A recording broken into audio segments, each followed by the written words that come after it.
บ้านนี้อยู่แล้วรวยบ้านได้นั่นก่อนอื่นขอกล่าวคำว่าสวัสดีครับผม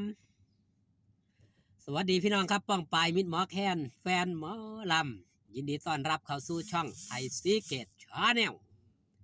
ตามสโลแกนครับมาช้ายังดีกว่าไม่มาสวัสดีไปยังแฟนคลับ FC หลาดหน่อยอุ๋งอิงแฟนคลับ FC สาวหน่อยเพชรบันแพงสู้ขู่สู้คนเด้อครับเด้อบ้านนี้อยู่แล้วรวยบ้านได้นั่นไปเบิ่งภาพกันเลยครับพี่น้องเอาภาพมาให้เบิ่งบ้านนี้ครับอุ๋งอิงรัตนาพรจังไดจังว่าบ้านนี้อยู่แล้วรว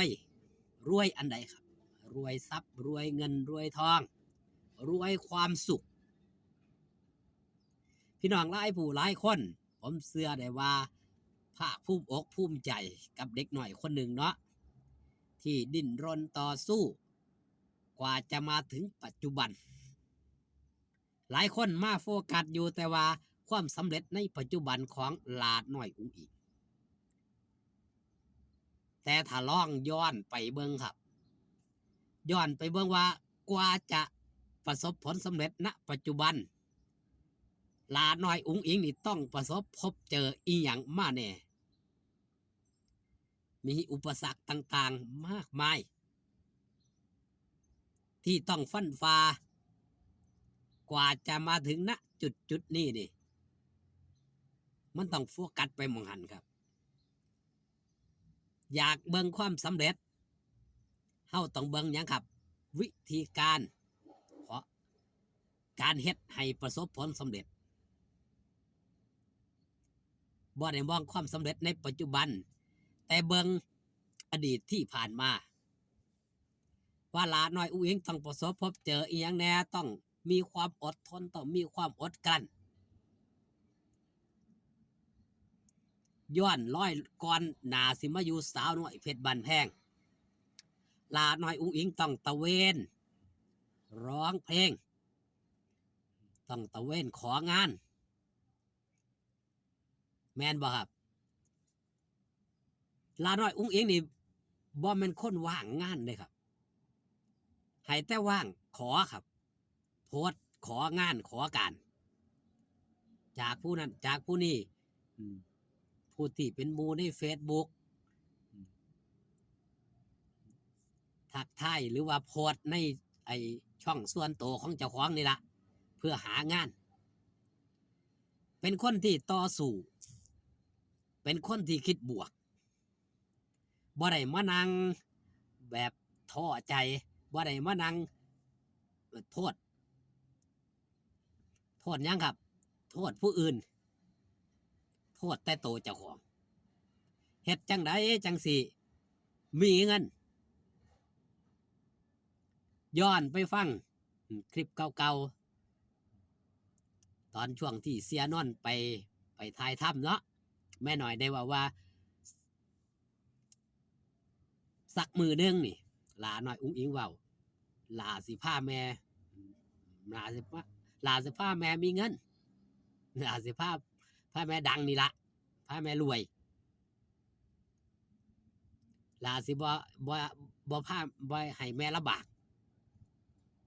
นั่นคือคำเว้าของเด็กน้อยคนหนึ่งที่มีความคิดเป็นพลังบวกได้ครับเนี่ย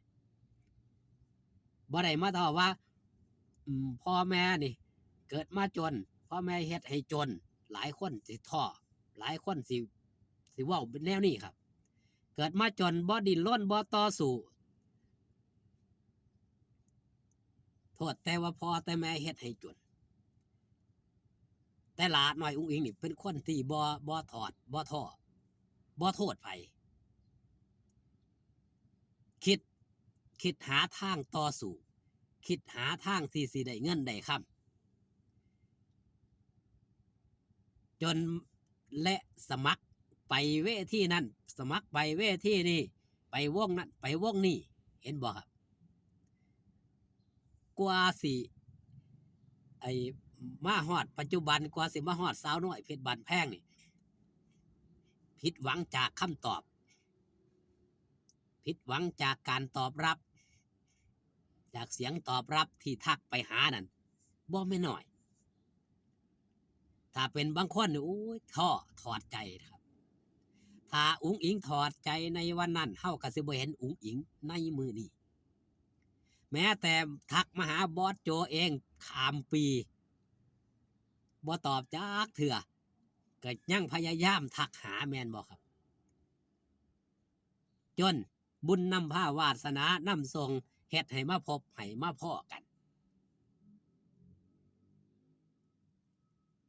ร้องจากเด็กน้อยห้องเพลงตามตลาดนัดสู่เวทีหมอลำวงใหญ่แล้วก็มาเป็นผู้นำทีมงานหมอลำวงใหญ่ในระยะเวลาบ่ทันหอดถึงปีย้อนบ่ธรรมดาเด้ครับสิมีเด็กน้อยผู้หนึงนี่เข้ามาอยู่ในวงนี่ยังบ่ทันถึงปีด้วยซ้ำกลายมาเป็นตัวหลักที่นำพาหรือว่าขับเคลื่อนองค์กรให้ไปได้ผู้นั้นต้องมีหยังครับมีองค์ประกอบในหลายๆสิ่งในหลายๆอย่างอย่างหลาน้อยอุ้งอิงนี่ครบถ้วนบริบูรณ์ครับการกระทำความรับผิดชอบความประพฤติต่างๆผ่านเกณฑ์ซุ่มเสียงเป็นที่ถูกตาต้องใจมิตรหมอแค้นแฟนหมอลำมากมายนี่คือความมุมานะความมุ่งมั่นของหลาน้อยอุ้งอิงที่ต้องประสบพบเจอที่ต้องดิ้นรนต่อสู้ที่ต้องมีความอดทนมีความอดกันต่ออุปสรรคต่างๆนานาจนมาเท่าปัจจุบันนี้มีบ้านมีรถมีที่มีทางมีการมีงานมีเงินมีคำและก็มีความสุขในรูปแบบที่เจ้าของเลือกหนทางที่เจ้าของเดินอย่างสง่าผ่าเผยนี่คือความสำเร็จของเด็กน้อยผู้หนึ่งที่แลกมา